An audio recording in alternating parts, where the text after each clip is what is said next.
आज की वीडियो में मैं आप लोगों के साथ शेयर करने वाला हूं Excel related top 5 question and answer जो कि एक्सेंचर जैसी बड़ी एमएनसीज में पूछे जाते हैं। इस चैनल पे मैं job update, interview tips, skill development और एक्सेल रिलेटेड वीडियोस बनाता हूं। तो अगर आप लोग इनमें से किसी भी चीज में इंटरेस्टेड है तो आप लोग मेरे चैनल को सब्सक्राइब कर सकते हैं। आप लोगों को एग्जांपल के साथ दिखाने के लिए मैंने एक डमी डेटा प्रिपेयर किया है जहां पे हम लोग कुछ इलेक्ट्रॉनिक आइटम बेच रहे हैं डिफरेंट कंट्रीज में, उसी का सेल्स रिकॉर्ड है ये। तो जो सबसे पहला क्वेश्चन आप लोगों से इंटरव्यू में पूछा जाता है वो है फिल्टर कैसे लगाते हैं। अब ये आप लोगों के पास एक सेट ऑफ डेटा है, इसके अंदर मैं आप लोगों को बोलूं कि आपको फिल्टर लगाना है तो आपको क्या करना होगा, आपको प्रेस करना है कंट्रोल शिफ्ट, उसके बाद आपको राइट एरो क्लिक करना है, इससे आपका ये ऊपर का सिलेक्शन हो जाएगा। फिर आपको डाउन एरो सिलेक्ट करना है, इससे आपका पूरा एरिया जितना भी डेटा है वो सिलेक्ट हो जाएगा। अब आपको क्या करना है, कंट्रोल शिफ्ट के साथ ही एल दबा देना है। जैसे ही आप एल दबाएंगे आपने नोटिस किया होगा यहाँ पे ये हमारे फिल्टर्स लग गए। मैं आपको एक बार फिर से दिखाता हूँ। हमें क्या करना है, यहाँ पे सिलेक्ट करना है कंट्रोल शिफ्ट, उसके बाद हमें राइट एरो क्लिक करना है, फिर डाउन एरो क्लिक करना है, इससे हमारा जितना भी डेटा है वो सारा सिलेक्ट हो जाएगा। अब हमें क्या करना है, control shift plus L. Control shift L करने से ही आपका फिल्टर हट भी जाता है और कंट्रोल शिफ्ट एल आप अगर दोबारा प्रेस करते हैं तो आपका फिल्टर लग भी जाता है। तो इस तरीके से आप अपना फिल्टर लगा सकते हैं। अब फिल्टर लगाने का क्या फायदा होता है, मान लीजिए आप लोगों को देखना है कि सिर्फ इंडिया के अंदर कितनी सेल्स हो रही है, तो आप क्या कर सकते हैं, फिल्टर पे जाएंगे कंट्री में और बाकी सबको डीसिलेक्ट करेंगे और सिर्फ इंडिया को सिलेक्ट कर लेंगे। उसके बाद आप जब ओके करते हैं तो जितना भी इंडिया का डेटा था वो सारा आपको यहाँ पे दिखने लगेगा और बाकी सारा हाइड हो जाएगा। सेम इसी तरह मान लीजिए अगर आपको कनाडा का देखना होता तो आप सिर्फ कनाडा को सिलेक्ट करते तो आपका कनाडा का डेटा आपको दिखने लगता। तो ये होता है आपका फिल्टर का यूज। अब इसी के अंदर आपका सेकंड क्वेश्चन जो आप लोगों से पूछ लिया जाता है वो है आपका कंडीशनल फॉर्मेटिंग। जैसे मान लीजिए ये सेल्स का डेटा है और वो आपसे कहते हैं कि जो भी आपका 5000 से कम की सेल्स है आपको उसको हाईलाइट करना है। तो आप क्या करेंगे, 1 बाय 1 चेक करके ऐसे जो कम है 5000 से उसको आप हाईलाइट करेंगे। अभी आप लोगों के पास इतना सा डेटा था तो आप एक बार सोच भी सकते हैं कि आपने 1 बाय 1 हाईलाइट कर लिया। लेकिन सोचिए अगर मैं आप लोगों को इतना डेटा दे दूं जहां पे हमारे पास 700 लाइन है या फिर 7000 लाइन है या फिर 7 लाख लाइन है, तो आप क्या 1 बाय 1 चेक करते रहेंगे? जी नहीं, ऐसे तो आपका बहुत सारा टाइम लग जाएगा। तो आपको कैसे सॉल्व करना है इसका सॉल्यूशन है आपका कंडीशनल फॉर्मेटिंग। आपको क्या करना है, जिस डेटा में आपको चेक करना है तो हमें यहाँ पे चेक करना है 5000 से कम की सेल्स। तो हमने जे कॉलम में जो अमाउंट है उसको पूरा सिलेक्ट कर लिया। ऊपर हमारे यहाँ पे दिख रहा है कंडीशनल फॉर्मेटिंग का हेडर, इस पे आप क्लिक करेंगे। फिर यहाँ पे आपका रहा हाईलाइट सेल रूल्स, इस पे क्लिक करेंगे। फिर आपको यहाँ पे दिख रहा है लेस देन, आपको इस पे क्लिक करना है। उसके बाद यहाँ पे आपको अमाउंट कितना चाहिए, 5000 से जो भी वैल्यू हमारी कम आ रही है उसको ये हाईलाइट कर दे। तो हम यहाँ पे क्या लिखेंगे, 5000। उसके बाद आपको क्या करना है, जो भी आपका कलर, जिस कलर में आप हाईलाइट करना चाहते हैं उसको आपको यहाँ पे सिलेक्ट कर लेना है। इसके अंदर मैं चाहता हूँ कि ग्रीन हाईलाइट हो जाए तो मैंने ग्रीन सिलेक्ट किया और ओके कर दिया। तो आप लोग देख सकते हैं जितने भी मेरी वैल्यूज थी 5000 से कम की वो सारी यहाँ पे हाईलाइट हो गई है। बढ़ते हैं हमारे थर्ड क्वेश्चन पे जो कि है आपका बेसिक सम करना। तो अगर आप लोगों से मैं कहूँ कि आपको इन डेटा का सम करना है डी कॉलम में तो आप कैसे कर सकते हैं। पहला तरीका है आपका, आप करेंगे is equals to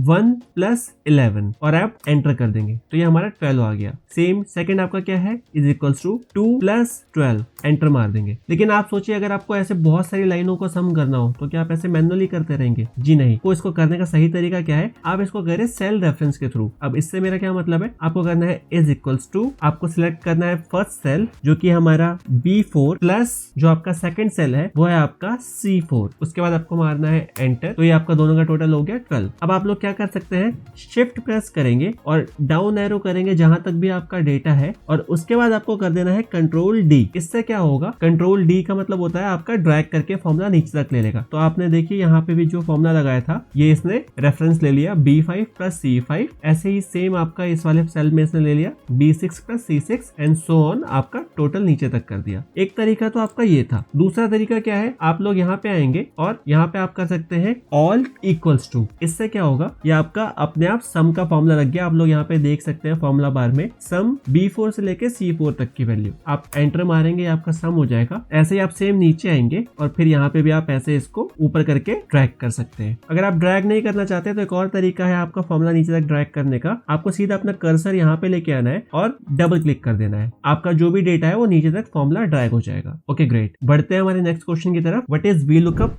and H lookup. तो वी लुकअप का फुल फॉर्म होता है वर्टिकल लुकअप और एच लुकअप का फुल फॉर्म होता है हॉरिजॉन्टल लुकअप। तो इसमें क्या होता है, जो हमारा वी लुकअप है वो लेफ्ट से राइट की तरफ वर्क करता है और जो हमारा एच लुकअप है वो टॉप से बॉटम की तरफ वर्क करता है। मैं आपको एक एग्जांपल के साथ इसको दिखा देता हूँ। तो सबसे पहले हम लोग वी लुकअप का एग्जांपल देख लेते हैं। हमारे पास ये कंट्रीज दी हुई है और यहाँ पे हमारे पास ये प्रोडक्ट दिए हुए। अब मेरे को अगर मान लो चाहिए कनाडा में कितने लैपटॉप बिके, कितने मोबाइल बिके, कितने पीसी और कितने टीवी, और मैंने यहाँ पे एक पिवट टेबल ले रखी है जो कि मेरा डेटा सोर्स है। यहाँ से मेरे को वैल्यूज यहाँ पे फाइंड आउट करनी है। तो मैं क्या करूंगा, यहाँ पे लगाऊंगा is equals to V lookup, उसके बाद आपको मारना है टैब, इससे आपका ये फॉर्मूला ओपन हो जाएगा ब्रैकेट। अब यहाँ पे आपको देखो क्या आ रहा है, लुकअप वैल्यू। तो लुकअप वैल्यू में मेरे को क्या चाहिए, कनाडा। मैंने कनाडा को सिलेक्ट किया, फिर कॉमा। अब ये मांग रहा है मेरे से टेबल एरे। तो टेबल एरे में मेरे को क्या सिलेक्ट करना है, वो डेटा सोर्स जहां से मेरे को डेटा लेना है। तो मेरे को जो डेटा लेना है वो लेना है इस वाली पिवट टेबल से। तो यहाँ पे मैं क्या करूंगा, इस डेटा सोर्स को सिलेक्ट कर लूंगा। उसके बाद मैं क्या करूंगा, यहाँ पे अपना F4 प्रेस कर लूंगा। इससे मेरा क्या होगा, यहाँ पे देखो मेरी जो ये रेंज है,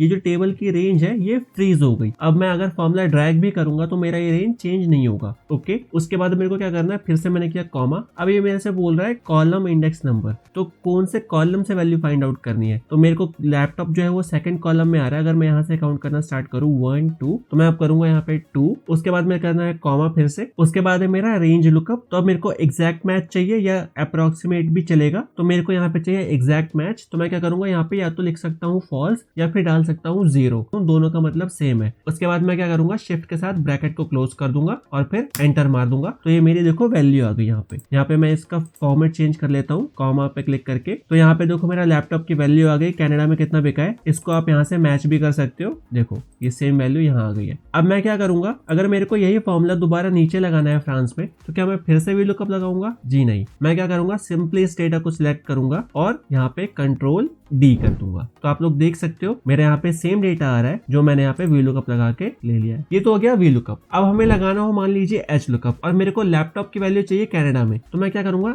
is equals to H lookup. उसके बाद यहाँ पे आप चाहिए इसको क्या, लुकअप वैल्यू। तो लुकअप वैल्यू इस बार मेरी क्या है, लैपटॉप। मैंने उसको सिलेक्ट किया, कॉमा लगाया। अब मेरे से फिर से बोल रहा है टेबल एरे। तो टेबल एरे मेरे क्या है, यहाँ पे ये डेटा सोर्स। इसको मैं यहाँ पे फिर से सिलेक्ट करूंगा और यहाँ पे F4 प्रेस करके मैं अपनी जो रेंज है उसको फ्रीज कर लूंगा। फिर मैं करूंगा कॉमा। अब मेरे को ये पूछ रहा है रो इंडेक्स नंबर। तो मेरे को यहाँ पे अपना रो का नंबर डालना है। यहाँ पे मेरे को चाहिए अपना कनाडा का डेटा। तो मैंने यहाँ पे किया रो नंबर 2 कॉमा। यहाँ पे भी सेम वही आपसे रेंज लुकअप पूछ रहा है। तो आपको अप्रॉक्स चाहिए या फिर एग्जैक्ट चाहिए। तो मेरे को एग्जैक्ट चाहिए। तो मैं यहाँ पे 0 करके अपना ब्रैकेट क्लोज करूंगा और एंटर मार दूंगा। तो देखिए यहाँ पे भी मेरा सेम नंबर आ गया। अब मैं इसको यहाँ पे कंट्रोल R कर सकता हूँ, इससे मेरा यहाँ पे डेटा आ गया। ठीक है, तो आपका जो वी लुकअप है उसमें क्या होता है, आपका डेटा लेफ्ट से राइट की तरफ फाइंड आउट करता है, जो कि यहाँ पे हमने किया इस टेबल से लेफ्ट से राइट में ढूंढा। और जो हमारा एच लुकअप है वो आपका टॉप से बॉटम की तरफ आपका आंसर ढूंढता है। एक और क्वेश्चन है जो कि बहुत ज्यादा पूछा जाता है इंटरव्यूज में, वो है आपका पिवट टेबल से रिलेटेड, जो कि बहुत ज्यादा ब्रॉड है। अगर आप लोगों को पिवट टेबल पे भी वीडियो चाहिए तो आप मेरे को कॉमेंट करके बता सकते हैं, मैं आपका पिवट टेबल पे भी वीडियो बना दूंगा। लेकिन इस वीडियो में मैं उसको कवर नहीं कर रहा हूँ। अगर आप लोगों को पिवट टेबल पे भी वीडियो चाहिए तो आप मेरे को कमेंट करके बता सकते हैं, मैं आप लोगों के लिए डिटेल वीडियो बना दूंगा। अगर वीडियो पसंद आया तो इसे लाइक करके मेरे चैनल को सब्सक्राइब जरूर कर लेना। मैं मिलता हूँ आप लोगों से नेक्स्ट वीडियो में।